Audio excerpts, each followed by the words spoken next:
It was Christmas in 2007. I can't tell you what the weather was like, and I can't tell you what I got for Christmas, except for one present, which would have definitely been that year's MVP of the festive season. Thrillville off the rails enthralled me from the moment I opened it. I had no idea what it even was, but the front cover had me sold. I mean, look at it. Would your 9-year-old brain not explode due to the sheer amount of overstimulation being presented? So if you can't tell from the front cover, this is a theme park game, and is the only one that I've actually ever played unless Disney Magic Kingdoms for mobile counts, which it doesn't. Thrillville Off the Rails was released in October of 2007 and was published by Lucas Games, which apparently has something to do with the Star War, and it was developed by Frontier Developments, which I have already highly praised on the channel in my Dog's Life review.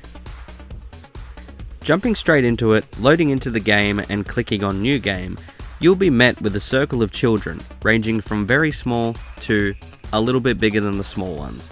They all come with preset looks and names, but those aspects of the character can be changeable once you've picked one. Take this as like a template.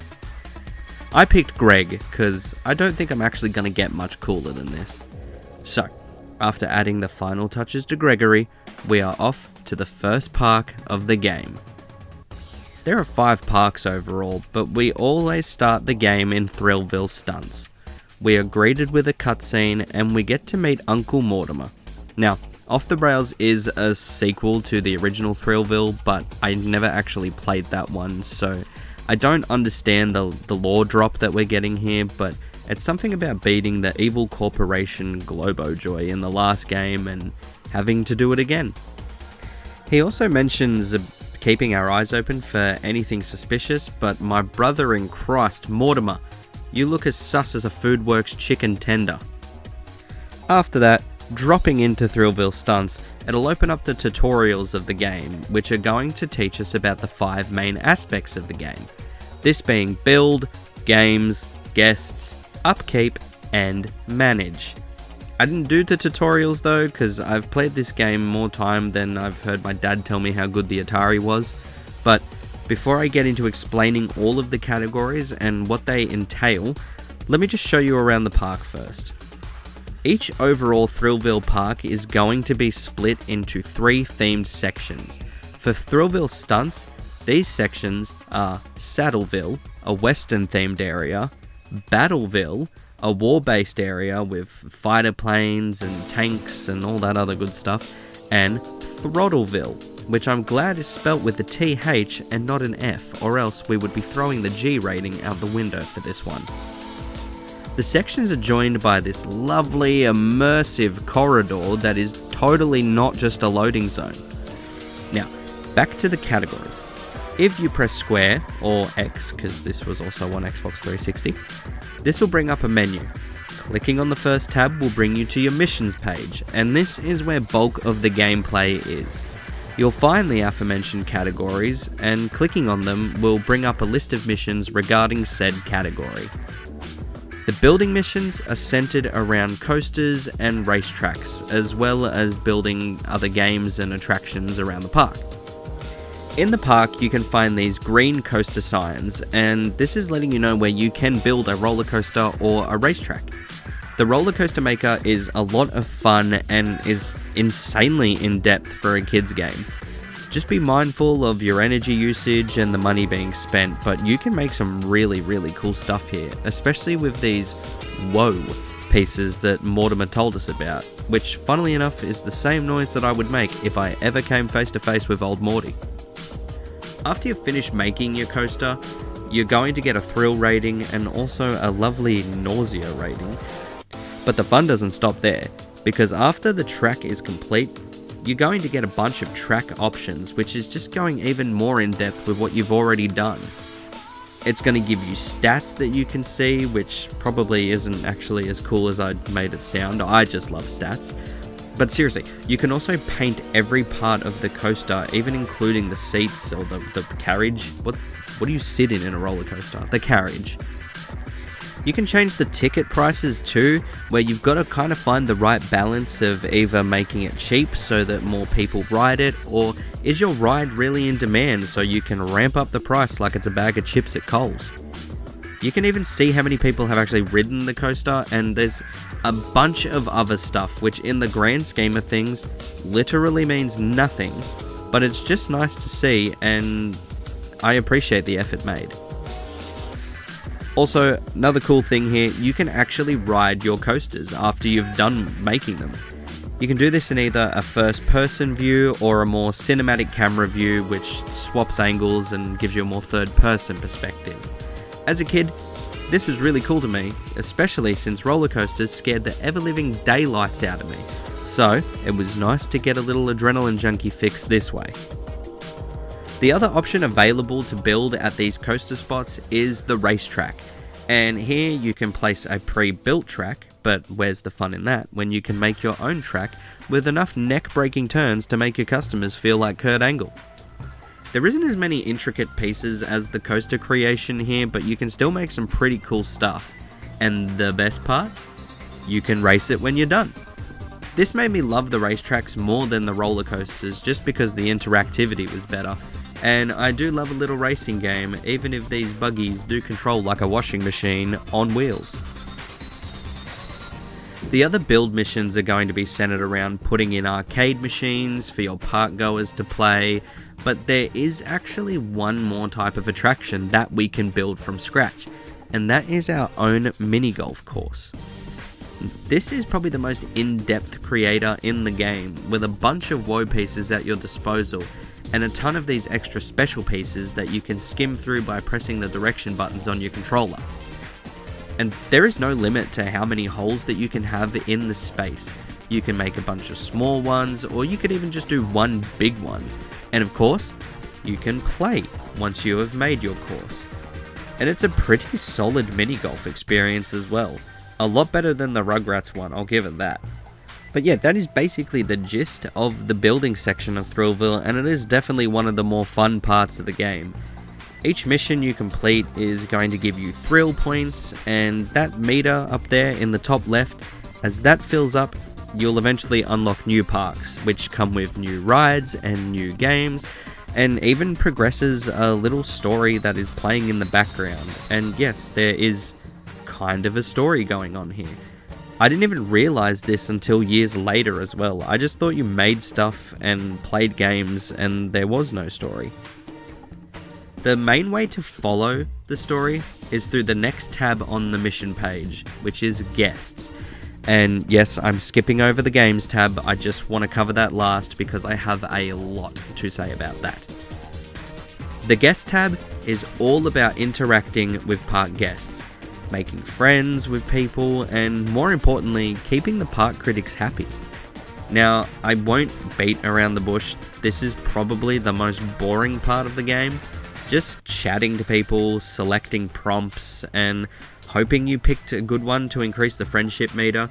You could probably cheese this by just spamming the top prompt, but yeah, overall, I don't find myself using the chat mechanic outside of missions. Also, you don't just have the ability to chat to people associated with missions. Every single person that enters your park can be talked to. They even have their own names and all the stuff that they're into and like their own little personalities, which is really insane a level of depth as well. I think that's the main theme of Thrillville. Like, why is this so in depth? But yeah, you can talk to literally anyone in the park and make friends with them. So when Mum asked me those summer holidays why I don't go outside and see my friends, that's because I was already seeing my friends in Thrillville, and she just didn't get it. And you know what?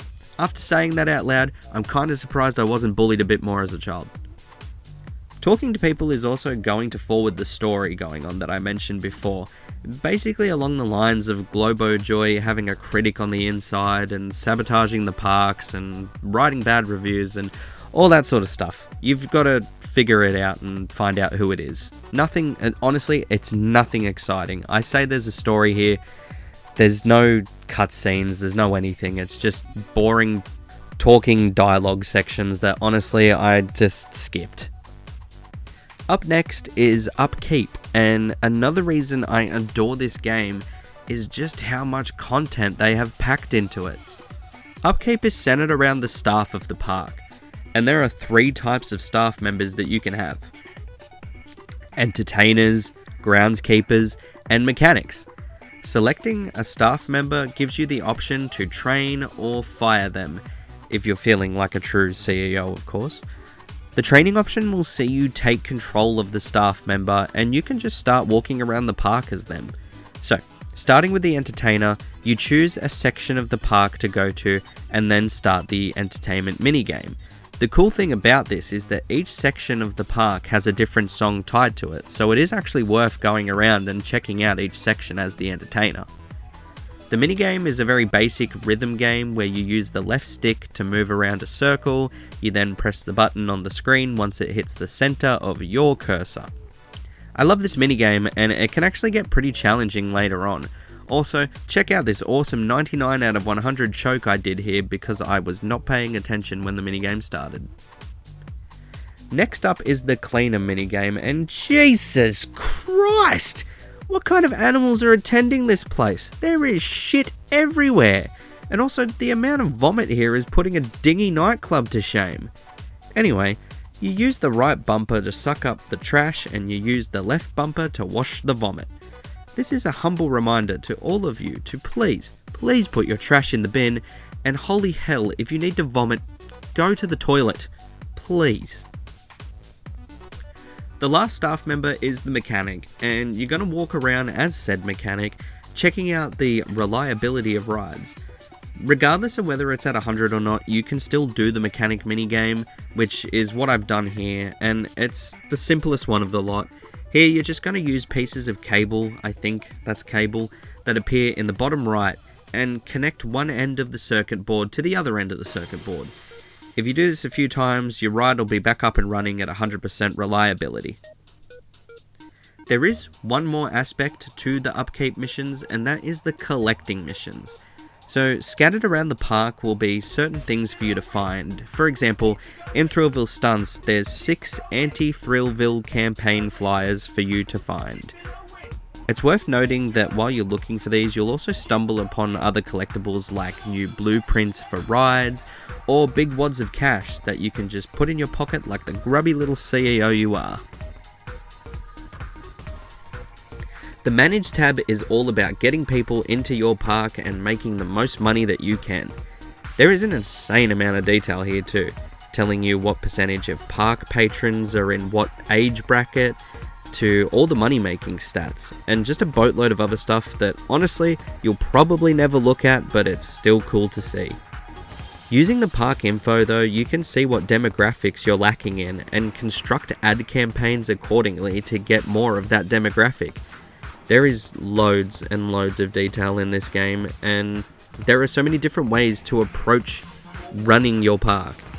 But as someone who has 100%ed the game and done all the missions, there's like so much on offer here that they never actually cover in the missions. So if you were just playing the missions, you would miss so many just little details that they've got hiding in here. Okay. Let's wrap back around to the game section, because this, in my opinion, is where Thrillville Off the Rails shines the most. There are over 30 mini games here for you to build in your parks, and they are all playable. There's gallery shooters, arcade beat-em-ups, a cool motocross game that looks and plays like every single Flash game ever, Test Your Strength, a bucking bull. Hell, there's even a trampoline minigame. And do you want to know something crazy? All those things that I just listed are available in the first park. There are so many other games in all the other parks waiting for you to unlock them. And yes, games will repeat and be shared by multiple parks, but what a start we have here in Thrillville Stunts. Hell, even the confectionery stands aren't just for show, as they have this cool match 3 shooting game hidden inside them. When I say this game is packed with content, I bloody well meant it. As I've been explaining all of this stuff, I've been grinding away in Thrillville Stunts, getting the thrill points that I need, and now it is time to unlock another park. and see what other sorts of content those parks have to offer. You can unlock these in any order, so I just decided to go with Thrillville Otherworlds. In the opening little cutscene, Mortimer tells us that the park is infested with robots, so the human patrons can't actually get in. The goal in this park is to complete missions, which removes robots, which then puts more humans in your park. The sections here are Oceanville, which is a deep sea themed world, Astroville, which from what I can gather is based on the future, and Usagiville. I have no idea what it means, but it's full of these cute creatures.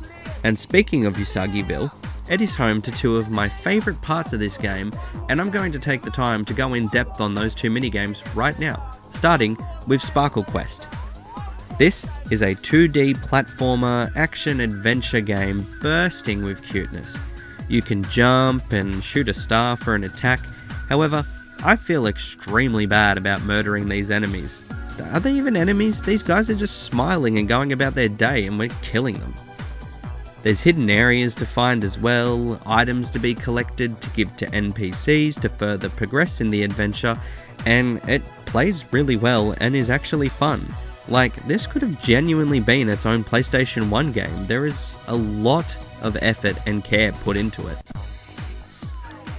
The other game I want to talk about, which it looks like it's from the same franchise as Sparkle Quest, the Usagiverse if you will, is Sparkle Island 2.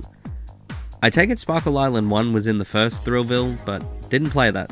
Anyway, Sparkle Island 2. You play as this blue cat. You can jump and attack, except now you're in these little rooms, and the goal is to defeat all the enemies here. And these enemies don't look as happy as the last guys, so I don't feel as bad about killing them. You free a cute little bird once you've defeated an enemy, and then you can collect it. Once you've killed all the enemies, the door for that room will open and you can go on to the next level. But be quick, because whatever the hell this robot bunny head thing is will kill the birds upon touching them, and you'll lose out on some juicy bonus points. This is insanely fun though. I played this one so much growing up, and every time I revisit Thrillville for a playthrough, I make sure that I play Sparkle Island 2 like once or twice, just because it actually can get pretty addicting. The other fun attractions that I found in Thrillville Otherworlds were this robo-boxing minigame, which was fun for a round, and this awesome saucer soccer minigame. I am a sucker for a football minigame in any sort of video game at all, so I played a lot of this as a kid, and revisiting it for the review, yeah, this is still fun. I really enjoy this. So, you've got enough thrill points, let's move on to the next park, and this one is Thrillville Giant, but to a big fella like me, this would simply just be called Thrillville. The gimmick going on in this park is that the patrons are hypnotized, and we're told by our friend HG that Globojoy has put hypno discs in the park. So, you guessed it, the missions we complete here will remove the hypno discs and will snap patrons out of that trance-like state. The sections in Thrillville Giant are Cassaville, and I don't even know what that means, Lawnville, and honestly that is one of the most blandest looking areas in this entire game. And the winner for the best section in Thrillville Giant is Candyville. Except for that shady bloke up there, I'm getting sick of the amount of shady looking men in this kids theme park game. Some of the things that I enjoyed in my time at Thrillville Giant were the bumper car game, a sumo saucer game, and a top-down racing game, which even though the controls were a bit dodgy, I really enjoyed playing this one. One more park to have a look at here before the finale park, and this is Thrillville Explorer. Home to Relicville, the prehistoric themed area, which I actually really like the aesthetic of, despite not caring for dinosaur themed assets in games. We have Scurvyville, which sounds like the medical staff would be working overtime there. Jokes aside, this is pirate themed. And Summitville, which I can't really pinpoint a theme. There's a lot of aircraft imagery going on, and it looks like we're really high up in the sky. So, plane themed, I guess. So what's going on in Thrillville Explorer? Well, nothing works. So you got to spend a few minutes upon arrival fixing up all the games and the coasters. And the coasters are incomplete as well. That's another thing I forgot to mention. You don't have to actually finish roller coasters. You can just leave them unfinished and pray that the parachutes you provided for your customers work. Another part of the sabotaging of this world as well is that all the rides and games have got giant turkeys on them, which I'm failing to see an issue with, but Mortimer isn't pleased about it, and I'm not arguing with old Morty because he kinda scares me. I also rediscovered in Thrillville Explorer that there is a pool minigame here. Now, I've played pool in many video games, some I like and some I hate, and Thrillville's version of pool, it's fun. I like it. Pool is nothing special and needs no analysis, really. This is one that just doesn't have one of those annoying pull the stick back and then forward mechanics which most pool minigames use. So this one is all good in my books. Leveling up to level 8 is going to unlock the last park in the game, and this one has been unavailable up until this point. I forgot to mention that. The unlock order, you can choose, except Holiday, that always has to come last. And what does Thrillville Holiday feature? Well, the zones here are Frightville, which just reminds me of Suburbia from Tony Hawk Pro Skater 3, Frostyville, which is based on a lovely snowy holiday and it features these cozy looking cabins and other snow imagery. And in my opinion, the best looking zone in the entire game, Sunnyville. It's a beach vibe going on here, it looks like there's a big resort there as well, and hey, look, the developers were even nice enough to put a statue of me in here. Okay, I need to be like really serious here. This is going to be a very rare time where I take off my rose-tinted glasses and push nostalgia to the side, because by the time I got here, I was feeling pretty meh about it. It's just more of the same, but now this is the 5th time we're doing it. Finish this coaster, train this staff member, talk to this person, play this game. I don't even care about the underlying narrative of the Globo Joy informant at this point, because it really hasn't mattered all game. I'm not in any way saying that this is a bad game, I'm just saying that the rinse and repeat formula did get old after 5 parks worth of it.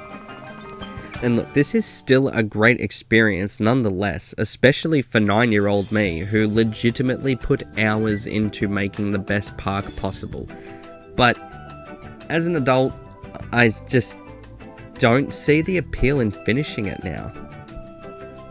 Alright, before we wrap up, I want to jump back into a few more positives because that's the kind of guy I am, and for that I want to jump out of story mode and cover the other 2 modes that can be found in the main menu. First up is Party Play. Here, you can access all of the game's minigames that you have played and unlocked in the campaign mode, plus there's some extra games that I don't remember seeing during the campaign. By the time I finished my playthrough, there were 50 games to choose from in this menu, and some of them even had multiplayer options as well, if you happen to know anyone that's going to want to play Thrillville Party Play with you nearly 20 years after it came out. The other option in the main menu is Coaster Builder, and you could probably guess what this is. You're dumped into what looks like a nuclear dumping site, and Mortimer is not helping his case at all. You get unlimited energy and $100,000, so in other words, unlimited resources, to build the coaster of your dreams. This is a neat little addition here, and I'm sure kids everywhere got a lot of fun out of this one. I love it when a game offers me a mode with goals and direction, whilst also offering me a mode that lets my imagination run wild. So, Thrillville's getting another big thumbs up for this one. Lastly, how does the soundtrack go for this game? Well, this is pure Nickelodeon / Disney Channel goodness. Tracks from Miley Cyrus and Ashley Tisdale absolutely slap, and I'm For You by Toby Mac is my favourite song in this entire game. It sounds like it would belong at the end of any Disney Channel original movie. There's also a lot of pop-punk goodness here as well. Ocean Avenue by Yellow Card, Heel Over Heads by Boys Like Girls, and Here It Goes Again by OK Go. Also, a big shout out to one of the greatest songs ever written, Ride by the Vines, being featured here as well. Outside of the licensed music, there is a huge range of original tracks that I love, and all the minigames got these fun, upbeat instrumentals accompanying them. This is the second Frontier Development games that I've reviewed on the channel, and both of them have smashed it out of the park, no pun intended, when it comes to the soundtracks. Wrapping this one up, Thrillville is a content-jammed experience with so much to see and do. My only gripe is that I think the game might have dragged on a little too long, but outside of that, it was a pleasure to go back and play through this again. It's a product of its time, and what a time it was, where I was a dumb, silly kid with a mind full of wonder, and this game was a great little tool for my brain to dream up insane worlds with an endless amount of fun to be had. With that being said, Thrillville is going to get an 8 out of 10. I couldn't recommend it enough, but also, I could totally understand if you played it, liked it, but didn't want to finish it. Thank you so much for checking out this review of Thrillville Off the Rails. I appreciate every single view, and if you liked the video, feel free to leave a like, because that'd make me feel all warm and fuzzy. Don't forget to subscribe to the channel as well, as I have so many reviews planned for 2026. I cannot wait to talk about just anything and everything on this channel, and you're not going to want to miss it, so drop a sub. If you want to support me outside of YouTube, I have all my social media linked for both this channel and my band in the description, and a follow on any platform would mean the absolute world to me. And with that all being said, I've been Satin Black. Thank you again for watching, and I'll catch you in the next video.